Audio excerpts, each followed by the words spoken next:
What's up, Doc? Sorry, I don't get the chance to talk to people very often anymore. I'm dead. I only really get to talk to the other spirits in the hotel here, but every now and then a very special individual like yourself will come to visit the hotel. Someone with the ability to see and hear spirits like myself.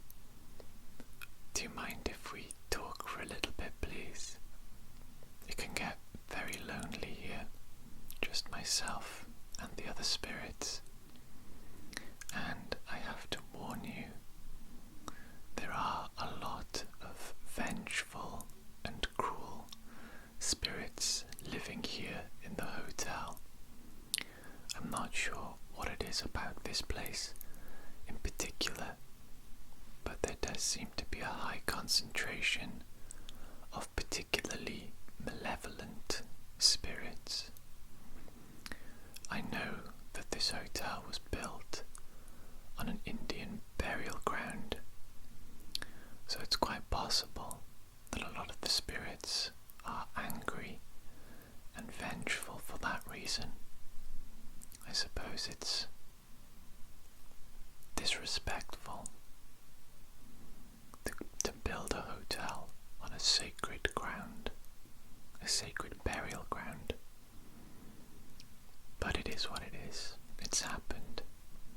And I suppose some spirits can't let the past go. And then of course there are other spirits that are simply jealous and envious of the living, which I can understand to some degree. We are forced to just watch the living as they come and go about their life, and we can see them indulging in the things that we once indulged in ourselves when we were alive. And sometimes I can't even remember what it's like to do basic things anymore, because I've been dead for such a long time. I've forgotten what it's like to eat food, to taste something delicious, to feel physical touch and sensation, to hug someone, to hold someone's hand. All these basic things, they're like very faint memories that I desperately try and grasp, to feel once again, or to understand how I once felt. And I can't. Those memories just sort of slip away. And I can understand how other spirits in this place might feel angry and resentful and envious of the living. But still, I would say that's no reason to be actively malevolent towards the living. We had our time alive, after all, and hopefully we lived our best life, we did as much as we could, made the most of it. That's how I like to look at it anyway. I like to try and remain positive. I should warn you, in particular, not to go to room 237. There is a particularly vengeful spirit that dwells almost exclusively within that room. So as long as you avoid that room, you should be safe from that one vengeful spirit in particular. But I will say that she is very nasty and very powerful too. Sometimes I wonder if the hatred that these spirits feel give them more power, and sometimes they can even reach into the physical plane, to your plane of existence, and interact with you in some way. I've seen spirits that are able to pick up objects, knock objects over. I've even seen spirits that are able to touch living people, and they leave a scar behind, like a burn. I've seen spirits claw living people as well. Of course, to the living people, this experience is extremely disorientating. They don't know what's happened and they don't know where the marks come from. Except for people like you, of course. You who can see the spirits almost as if they were alive. Do you know much about your powers, about your abilities? The others that I've spoken to that are like you say that they can see the future, but only sometimes.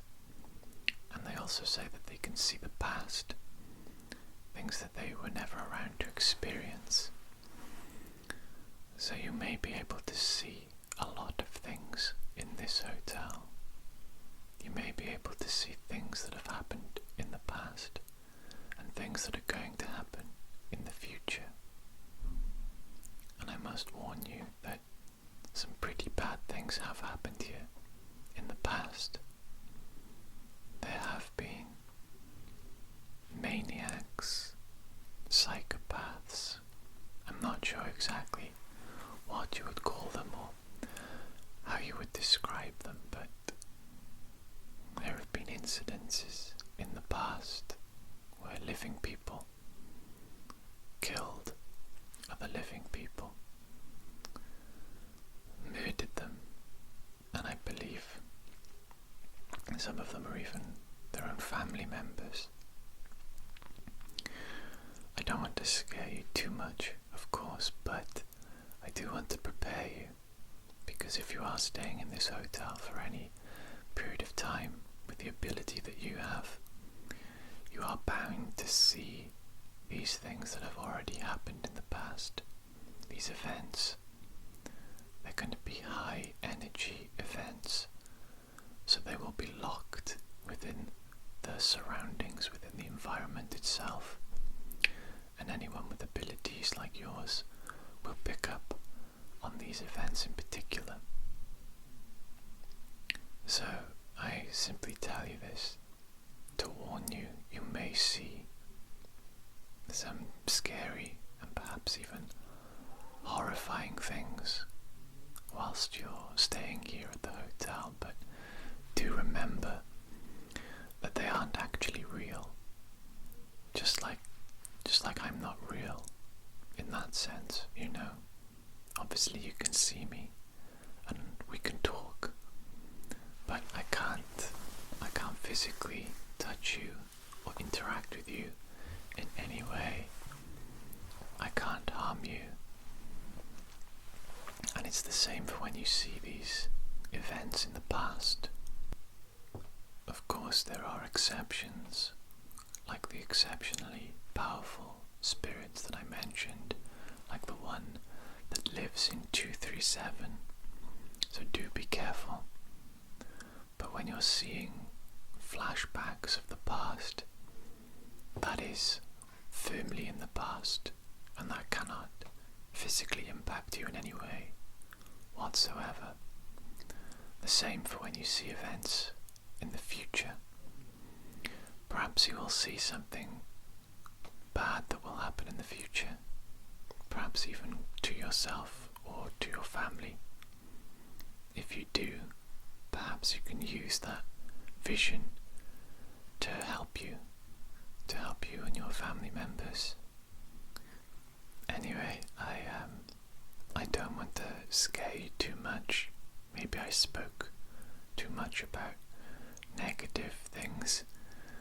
Like I said, it's not often I get to talk to people anymore, but I hope you're staying in the hotel for some time so that we can have more conversations and interactions. It would be nice. I would enjoy that a lot. So take care, and I hope you enjoy your stay at the Overlook Hotel. I'll see you around.